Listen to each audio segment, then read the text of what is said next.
Henry, you saw this encounter which Laura staged on television. What happened? Yes. Stage anything. Well, you did. You invited two people to sit next. Hang on, Henry, what did you see?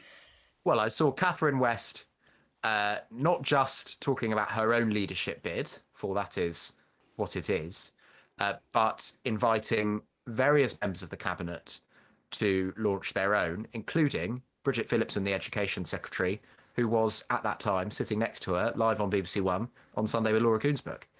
It was quite surreal, I have to say. So if you have been living under a rock or newscasters are coming to this weekend. Or on the radio. Or on the radio. No, I was just going to explain. So Catherine West is a Labour backbencher, former minister, who dramatically late afternoon told our lovely colleague Ben Wright on Radio 4 that if cabinet ministers didn't move against Keir Starmer, she tomorrow will trigger a leadership contest by running herself. And she was on TV this morning sitting next to Bridget Phillipson with her direct message. And it was a bit ox. Now, Catherine, you are directly calling on the cabinet to move against Keir Starmer. One of them's here, Bridget Phillipson. What's your message to her? Well, there's nothing stopping Bridget from standing. Why are all the men better than the women? We do need some senior women to step forward and to challenge for what is going to be a really difficult 2.5 years between now and the general election, and also to take us into that second term. She's really laying down the gauntlet. Bridget Phillipson, what do you say to her?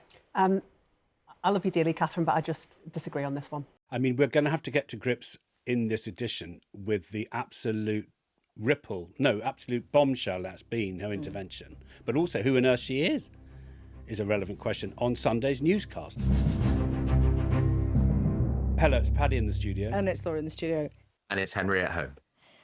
And let's hope this isn't as awkward as the encounter between Bridget Phillipson and Catherine West, who apparently are friends and they like each other very much. So politics is weird like that, isn't it? So Catherine West, Henry, tell us about her. She is an MP for a constituency in North London, which, and I think this is relevant information, saw the local council Haringey have Labour lose lots and lots and lots of councillors to the Greens, and Labour lose control of that council. That, I think, is relevant. She's been an MP since 2015. She's broadly on the left of the Labour Party, but I don't think she's a sort of massively factional, denominational figure. And she had a brief stint as a junior minister in the Foreign Office, didn't last beyond Keir Starmer's first reshuffle, quietly retreated to the backbenchers, and then yesterday became very loud and may well have bust open the leadership taboo, which was kind of persisting in the early aftermath of the results. And she does genuinely appear to be acting on her own. She doesn't appear to be doing this at the request of any other leadership contenders. She's been very tight-lipped about who she would like to see. But, this morning, her point is that under Keir Starmer, Labour is heading for an absolute disaster. And therefore, they need to pull the plug now, get on with it, stop having this kind of merry-go-round of speculation that has been going on, not just since these election results, but frankly, for months and months and months. What we don't know yet is whether or not there will be 81 Labour MPs tomorrow who are prepared to put their names to this effort to trigger a contest. There is also the possibility, but I think it is an outside chance, that she will be so wowed by Keir Starmer's big speech tomorrow that she changes her mind and thinks, fine, I won't do this after all. There is also the possibility, which also still seems slim, that some people in the cabinet will actually go, you know what, we just can't have this. So at the moment, as we are recording at 10:38, it seems that the cabinet is, described to me by one junior minister as being very tepid, failing to step up to the gravity of this moment. But there are lots of things that still could happen. But in terms of the numbers, I suppose the most pressing question is whether or not she really has the support on the backbenches. And Paddy, it's really hard to tell. We phoned quite a lot of MPs yesterday to try and find out. And some of them said, good for her. I think this could trigger the moment. Other people said, as somebody rather cruelly joked, that she had less chance than Spurs did of winning the league. I can put it this way, that if it's put up or shut up is what she's effectively managed to do. Henry, because it's one thing to want him gone, but if this is a freelance leadership bid, which is not attached to one of the main rivals, all of whom have been mysteriously silent, it's not a very easy choice for a disgruntled Labour backbencher to go at the wrong time, in the wrong way, in the destination that they want to go to. So you could make a case she won't get 81. What do you think of my rambling efforts? Well, look, I think the best way it's been characterised to me was a sort of influential, long-serving Labour person said to me yesterday, it's mad, but it's so mad it might just work. And I think that's right, actually. I mean, I think there is a really wide range of possible outcomes here. This might sound like fence sitting, but it's really not. I think it is possible that Catherine West ends up not even with the 10 MPs that she claimed she had backing her. But I think it is also possible, and this is an extraordinary position for the Prime Minister to be in, that by the end of tomorrow, she will have 80 MPs backing her. I really do think that is possible. And I think we need to prepare newscasters for that possibility. And I am speaking to people in the Labour Party, MPs, ministers in some cases, who are outwardly loyal to the Prime Minister, but actually do not want the Prime Minister to carry on and believe that there are enough of their persuasion who will sign Catherine West's papers, if indeed she does put them in. I think the other nuance to be clear of is that there are people who want Keir Starmer out who won't sign Catherine West's nomination papers. And their issue is that her timetable is too fast for Andy Burnham. So there's all sorts of doublespeak here that we need to kind of interpret for newscasters. And I appreciate that's very frustrating for them. But the one person really who's speaking plainly this morning is Catherine West. That's absolutely right. But where she was not plain is I asked her if anybody from rival contenders' camps had phoned her and said, please hold off. She said something very diplomatic, like, I'm having lots of conversations and we'll see what happens. When the orderly timetable is provided by the chair of the party, we will understand who are the runners and riders. But at the moment, what I am diagnosing is we have a problem, we have to move quickly to fix it, because otherwise it will lead to uncertainty, and we need to install a new leader who can take us towards beating reform in the general election to come give us a second term. Did that happen, though? Have people tried to put pressure on you from Andy Burnham's camp not to do this? I've had lots of interest, but I haven't actually formally asked for support until I've heard what the Prime Minister says, and I've got that timetable from the chair of the Labour Party, which will give us all a sense that there is a direction towards the change of the party. OK, Catherine West, thanks very much. So there's reporting this morning and suggestions that Andy Burnham's camp has been trying to put pressure on her not to trigger the contest because he's not an MP as it stands, and therefore, were the contest to be soon, he is not able to stand. But as Henry was saying, I mean, I think that's absolutely right. There was a minister further down the ministerial ranks yesterday who was saying to me, look, I'm not going to resign in order to back Catherine, but actually I really hope that this moves things along. Right. Because Labour's just stuck. They're stuck in this horrible limbo. They were in limbo before the May election. They all kind of looked to May as, you know, that big lighthouse coming in the distance on the coast. Is that going to be the moment when we're going to manage to move? Then the election results have happened. Is this the moment? We don't know. And as Henry said, it may well be by the end of tomorrow that actually there is a contest ongoing. But right now, the kind of rival camps don't seem to be pushing it to a conclusion. I would say, as I said yesterday when we were recording, that I'm expecting to be a statement from Angela Rayner sometime this afternoon. Mysteriously, it disappeared around the time of Catherine West's intervention. It's still supposed to be coming today. But we'll see. So we are in British political history will be said to have gone in chapters, and this is a multi-prime minister chapter we're in. It has happened before. It happened in the 1920s, and it's happening now. David Cameron said, when we have the Brexit referendum, whatever the result, I'll stay. Then he left. Then we had every MP, every prime minister available. But one of the people who was instrumental in getting rid of Boris Johnson, I was told by an intelligent colleague on my Radio 4 programme, was Catherine West, Henry.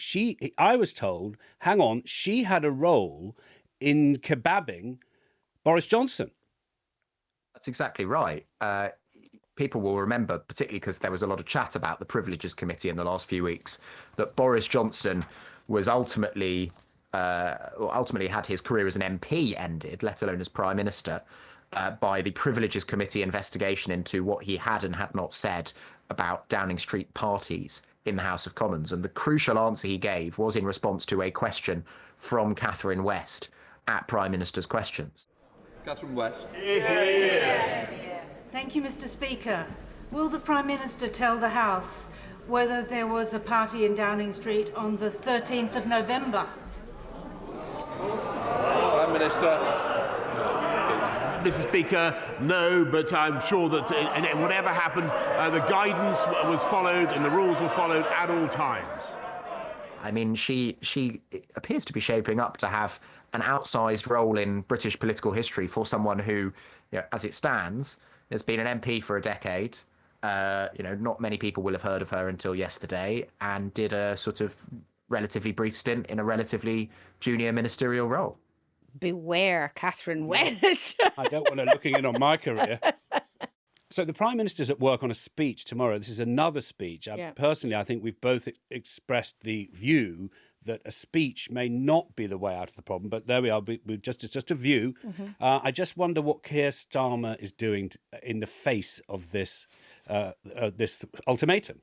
Well, I mean, you're right. Preparing for a speech tomorrow where he's going to talk about why he wants a closer relationship with the European Union. Not quite sure why Downing Street believes that would be the kind of panacea for reform voting, Brexit voting parts of the country, but it is the kind of thing that makes some Labour MPs happy. We think he's going to say some more things about social media and kids, which we've been talking about for years, and many campaigners think the government has been incredibly slow on taking any action. The government's also got, we talked about it yesterday, they got the King's Speech on Wednesday, which is when they get to trumpet, the new laws that they want to pass. But I don't think that there are that many people knocking around in the Labour Party who think that Keir Starmer is suddenly going to, jump out of a cake and be a completely new man. And that's the problem when you get to this, is people in the Labour Party who are worried. They are worried because they think that Keir Starmer, not just that he's not done a good enough job, but that he doesn't have the capacity to be different. And that's a view on the backbenches. It's a view in government. It's a view also among increasing numbers of the unions. And, yesterday we had Sharon Graham on the programme this morning who she won't say if she has a candidate in mind, but she's the boss of Unite, which is a huge union. She's very clear that Keir Starmer can't be the person to take them into the next general election. She also wants new plans and more radical plans from the Labour Party. But she's very clear that he can't do it. And we spoke to another couple of union leaders yesterday. So Mariam Eslamdous, who's the head of the TSSA, and Steve Wright from the Fire Brigades Union. Now, they both are of the left of the party and they want to see more radical proposals. But they were also just really clear that Keir Starmer's characteristics and his relationship with the public makes it not possible for him to go on. I think the risk of carrying on with the status quo is far greater, and you only have to look at Reform's campaign messaging. Much of it was centred around getting rid of Starmer because he is deeply, deeply unlikable to large sections of the public. Politics isn't complicated. Simple messaging like that really cuts through, and Labour can't ignore the reality of its own peril. Well, I think the voters have spoken, Laura. I think the general public's mind has been made up on Keir Starmer, the government and the policies that they're pushing forward at the moment. And that's why I think collectively the trade unions that are affiliated to Labour have said there needs to be radical change. There needs to be a transformation of the Labour Party if the Labour Party are to succeed in 3 years' time. As you said, Laura, those are union leaders from the left of the Labour Party. They've never been particular fans of Keir Starmer. Nevertheless, the vitriol that they were pouring on him personally is still quite striking to hear. I mean, I was also very struck, and Sharon Graham referenced this on your programme, by the TULO statement that was put out on Friday night. Now, TULO is the organisation of all of the affiliated trade unions to the Labour Party, and it includes trade unions which have generally been very supportive of Keir Starmer's leadership, like the GMB, like Unison, like USDOR, and others. And it was really stridently critical of Keir Starmer, demanding an urgent meeting with him to discuss how he can change. And that struck me as another pretty bad omen for the Prime Minister. I mean, I think when it comes to what you were saying about this speech that the Prime Minister is going to be giving tomorrow, I think the risk for the Prime Minister is that it makes things worse. And you see it, you've both seen it with more than me, with Prime Ministers when they're in a tailspin, is that sometimes they get to a position where everything they say just makes things worse. I'm not saying Keir Starmer is in that position, but I've spoken to MPs over this weekend who think he may well be, because if he doesn't offer something that moves beyond the sort of thing he might have said last week, if he'd given this speech last week, which at some point was the plan, then I think a lot of MPs are going to be very, very frustrated and considering, in a way that they would never have entertained a few days ago, putting their name next to Catherine West's name.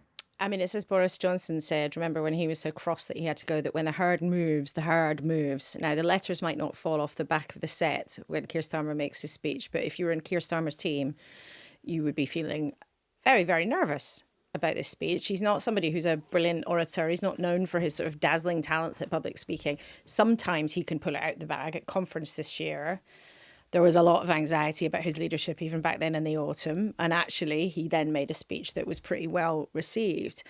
But the idea that you can climb out of the kind of incredible defeat like this with a speech, with one speech, without something enormous and new to say. I mean, look, who knows? Maybe he'll stand up and say, actually, I think we should go back into the European Union, which would make lots of people in the Labour Party feel very happy. And it would be certainly a way of grabbing the conch. But the signs are he's not the kind of person who jumps onto radical ideas. So the reason why this is such a fork in the road is because there's a counterblast, don't change the leader. If you haven't got a change of policy. And let me just wrap together 4 things. The Observer, the Sunday Mirror, both ran editorials critical of Keir Starmer, but saying do not change Prime Minister now. It's not good for the country and the voters don't like it. Then let me talk about a television programme, Laura Kuenssberg on Sunday, and a broadcasting house on Radio 4. Let's run together Bridget Phillipson, who's in the government, in the cabinet, talking to you, and Lord Blunkett, who was in the cabinet, seen as a Labour grandee, both saying that this is not the time for Labour to turn in on itself. I just do not believe that the message we should take from these elections is that we ought to spend time as a party amongst ourselves, arguing amongst ourselves, fighting amongst ourselves. We do need to tell a better story. We do need to deliver faster. You know, people in 2024 wanted to see a better country. They voted for change and they don't feel that we have delivered on that change. And that's what we have to understand. My line is very clear. Let Keir make his speech tomorrow. Let's get through the King's speech. Let's try and calm things down a little bit. And let's not run around like headless chickens. You mentioned Catherine West earlier. I don't think she's a donkey. I think she's completely misguided. Firstly, because she's the wrong person. Secondly, because the timing is entirely wrong. And thirdly, she misunderstands the constitution of the Labour Party. The cabinet can't get together, as she's suggesting, and somehow choose a new prime minister. That's not how it works. And as we're government, we have a responsibility to the nation in terms of how we handle ourselves with all the global challenges that we face, with all the major problems that people are having in their own lives as a consequence of what's happening with the attack on Iran and the continuing war in the Ukraine. So we've got a responsibility as government. If we were an opposition party, then we could have a scrabble and a contest that would tear us apart. We have a much, much greater role to play as government in getting this right. It's interesting, isn't it? Because there is such frustration and anger with the country. One of the reasons people got very cross with the Conservatives was that they kept changing Prime Minister.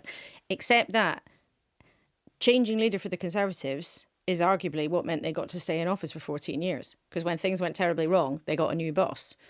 So it's not necessarily the devastating takedown of the idea of changing the leader that loyalists to Keir Starmer believe it is. You know, the answer is it depends. If they change leader, and who knows, maybe it would be Aladdin or the Dalai Lama or whoever knows who they would get. If they change the leader and actually they were better at communication, they ran a more effective government, we just don't know. This is all so uncertain. It could be an absolute calamity. And one minister was saying to me yesterday, the worst case scenario is if we have a leadership contest now, we might have 2 before the general election. Have you been reading our newscasters' email, Chris? No, I from haven't, not yet. Possibly you've just stolen his view. Oh, gosh. Received wisdom is that voters punish parties that change leader. I want to know if this is borne out by the evidence. The Conservatives had a big boost when Boris Johnson took control. Did voters really punish the Tories in 2024 because they changed leaders so many times, or was it more about the choices these leaders made? Love the podcast. Have been listening since 2017.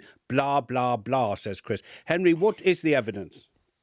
I think it's a great point from Chris, and it's something I've been thinking a lot as we've heard this line trotted out by supporters of Sir Keir Starmer. I mean, let's look at the leadership changes the Conservatives made in their 14 years. David Cameron to Theresa May, well, that was enforced by the public, really, via the Brexit referendum, so that kind of doesn't count. Theresa May to Boris Johnson, well, the Conservatives had just finished, I think, 5th in the European elections and had no sign that they knew how to break the Brexit logjam, and 5 months later they won quite a big landslide, albeit not by Keir Starmer's standards. So obviously that one went well for them. Boris Johnson to Liz Truss, obviously disastrous, but is the contention of Keir Starmer and his allies that the Conservatives should have stuck with Liz Truss so that they didn't change leader again?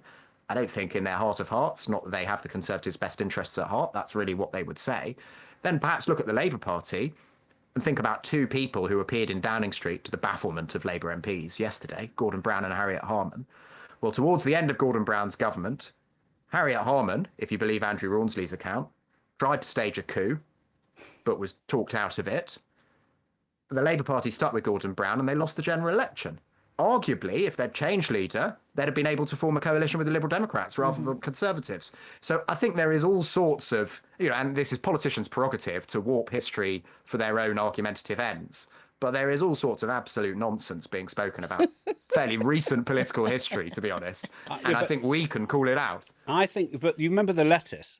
I think that it's about the public's appetite for a short tenure. I think that there is pushback here about how about we have a Prime Minister who lasts 2 weeks. I do think the public actually do have a view about what the country looks like abroad. We used to joke about Italy in my lifetime. They've had so many governments, they've got more governments than pasta. I know, but they've got sun and spaghetti, so I mean that, yeah, but how bad could that be? Well, it's just that I think the public, of all stripes, there is a point at which they want the system to work. Correct. And there's, of course, a massive detriment to changing ministers and changing prime ministers all the time. Of course there is, and Conservatives would freely admit, many of them, there's 2 big fat problems. There's the perception problem about instability and what the financial markets think of that and what the public thinks of that and all the kind of image and reputation of that. There's also just this sort of physical thing. If you are changing Prime Minister and ministers all the time, things do not get done in government because they're spending all their time doing politics rather than making plans, let alone actually making sure that plans happen. And while all this politicking goes on, massively urgent problems like where are they going to find money to pay for defence if they agree that we need loads of more money to be spent on defence? How are they going to sort out the problem of caring for the elderly? How are they going to sort out the government debt? All of those things, they get put more or less on hold. And then what's happening in the devolved home nations is they're saying, look at Westminster. Yeah. Look what it can't do. Mm-hmm. You vote for us, the Plaid and SNP. We're going to tackle the cost of living. We're going to cap food prices, the SNP's talking about doing. Yes. We're going to give extra childcare. That's what Plaid's saying in Wales. Although I think the SNP are I think this is a cunning ploy, and I'm sure they would disagree with this, but let me just explain. I think they probably know that they don't have the power to do that, but they can say they want to do it. Westminster government will then say, you don't have the power to do it. Then they'll be able to say to voters, we, lovely Scottish government, wanted to cut your food bill, but those meanies in Westminster won't let us do it. And that's why we need to have more power and independence. I mean, there's such an interesting argument to be had about capping food prices in one part of the UK versus the other. Because if you imagine Hoyk on the border, I could go into Hoyk or Berwick, go 10p more, and if I go to Hamilton, up the way. So, Henry, the point you just wanted to say Hoyk, didn't you? I did want to. You say just wanted to say Hoyk properly, but you did say it properly. Thanks. So credit, and you didn't do it with an accent. Right. So double points. So, Henry, look, this is what the pull together is. Labour MPs are crunching the gears of everything we've mentioned. Are you punished for changing leader? Should you change leader? Is the mass there? Is this the right time? So this is all happening today. Do we think they're all on the WhatsApp groups? Do we think they're calling each other? Are they at Curry Club? Are they meeting in Andy Burnham's house? What's happening? I think they're absolutely all on WhatsApp to each other non-stop, absolutely, as they digest this.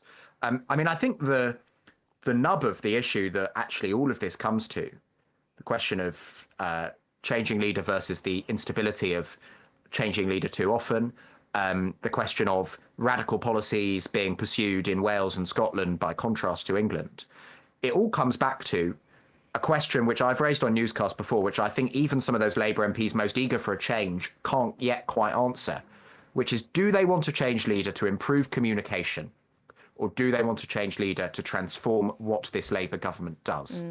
And I think a lot of them still don't know. Catherine West, at least in her initial interviews, seems to suggest that her view is that it's about communication. But there are other Labour MPs who are looking at the rubbles of what were once Labour citadels and are now Green or Reform or some other patchwork.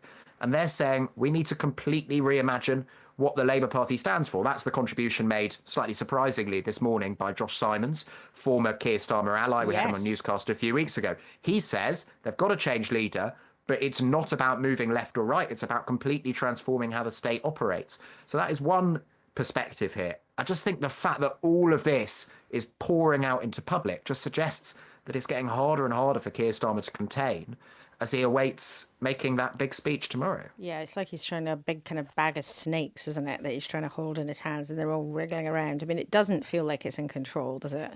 I mean, it just doesn't feel like it's in control. And remember, Number 10 is still in a state where they've got an interim chief of staff, an interim joint chiefs of staff who are civil servants, not political appointees. They still don't have a new sort of director of communications. I'm not saying these things are the end of the world, but I think part of this equation is that Downing Street remains, from a political point of view, quite underpowered. So I don't think that they are necessarily in a position where they can take control of this very effectively. I mean, that's they don't have these. I mean, maybe that is what Gordon Brown and Harriet Harman are going to try and do. But the flip side of that is not everybody's happy about it. Someone in government said to me yesterday, they've literally just got the most meddlesome people to come into government, and it's going to be a right pain. I remember reading very senior Conservatives in the papers and hearing privately from senior Conservatives that they wanted Labour to work. They didn't want the political agenda of Labour, but they felt after the chaos of the last few years under the Conservative rule that it was good for the country that Labour could come in and go, don't worry, we're going to do this. Conservatives could argue, I wish you wouldn't do that. But instead what's happened is that they're not able to pursue the agenda that they originally stood on. One of the biggest things they now say they did, they said in the manifesto they wouldn't do, or at least they didn't put in the manifesto, which was raise the benefit rules about how many children at which point benefits are capped. And winter fuel allowance, which is still the biggest thing that people mention all the time, as being the sort of original sin that turned many members of the public against them. You know, that still gets raised by the public all the time. Any MP will tell you that. Any minister will tell you that privately. And you're right, though, Paddy, there is a kind of moment, and we heard it a lot from a whole range of politicians on the programme this morning. You know, Reform are absolutely cock-a-hoot with how they've done. The Greens are pleased with how they've done too. The Lib Dems are pleased. But, you know, the sort of established parties look at this and think, hang on a minute, Labour is in this complete mess at a moment when the country appears to be very interested in the idea of giving power to a party that's untested, and to a man that a lot of people think is a hero, Nigel Farage, a man who a lot of people find somebody to have very many concerns about, to a party that a lot of people think are brilliant because they say, tell it how it is, but a party that many other people just think are divisive and shouldn't be anywhere near power. So this is not a sort of frivolous thing where, if Labour are all fighting amongst themselves, well, that's okay because it's, you know, standard politics, it'll all kind of resolve itself. There's a feeling of such jeopardy here, I think, for all the established parties, think that they're operating in that context. I mean, I think that's absolutely right. I mean, I think, to return to what you said, Paddy, I think you're right that the Conservatives wanted, in a weird way, wanted Labour to succeed. I think actually a lot of Conservatives believe that's one of the reasons that Reform UK has come for so many Conservative areas, is that the Conservative brand is still very poor, and the Labour government has become quickly very unpopular, and therefore people are looking for an alternative to the two-party double act, which has governed Britain for so long. I mean, I think whether that holds up because it is worth remembering the Conservatives had a bad night as well on Thursday. Some glimmers of hope in terms of controlling certain councils in London, but basically the Conservatives are still going backwards. Exactly. Still on course to be routed further at the next general election, even beyond their worst result ever, which they had in 2024. But I think one of the things that's going to be really important as the psephologists and political scientists dig through these results over the coming weeks, months, years, actually, is where votes flowed in which direction.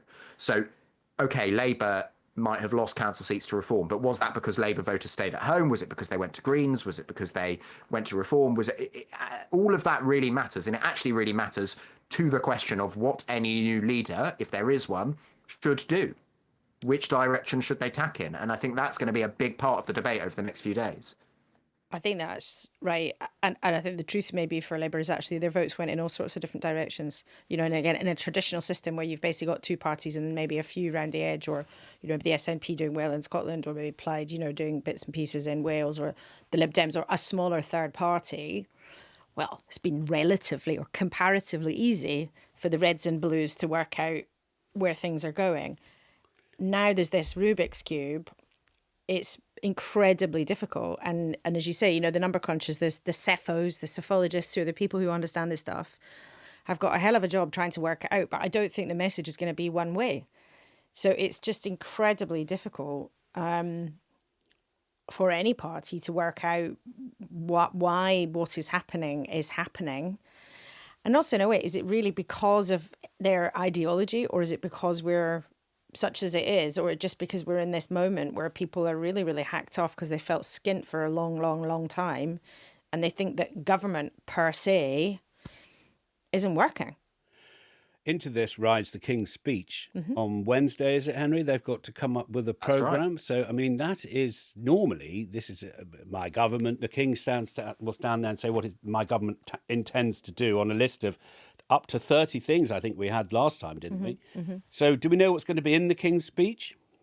Well, yeah. I mean, that's actually one of the, I think, slightly difficult dynamics for Keir Starmer here, is that I'm sure there'll be a few surprises here and there. But basically, the way that a King's speech works is that they've been negotiating within government. I mean, cabinet ministers literally bid to the leader of the House of Commons, Sir Alan Campbell, for a place in the King's speech. They've been doing that for months and months and months. So this is not some unless something crazy is going on in government this weekend, this is not some new radical agenda being drawn up this weekend, specifically in response to the election results on Thursday. This is the agenda of this government that we broadly know about. So there will be legislation on the EU, but it will be to continue negotiations in the vein that we already know that Keir Starmer wants to, unless he changes that mandate on Monday. There'll be legislation on jury trials. Well, that's very controversial. There'll be things that we already know the government is doing being given legislative effect. And again, I just wonder whether, for a lot of Labour MPs, that's going to be anywhere near enough. And I don't know if you can change it, because isn't it already written on goat skin? Didn't it used to be written on goat skin? Vellum. Vellum. Goat vellum or vellum? Is vellum always goat? Vellum.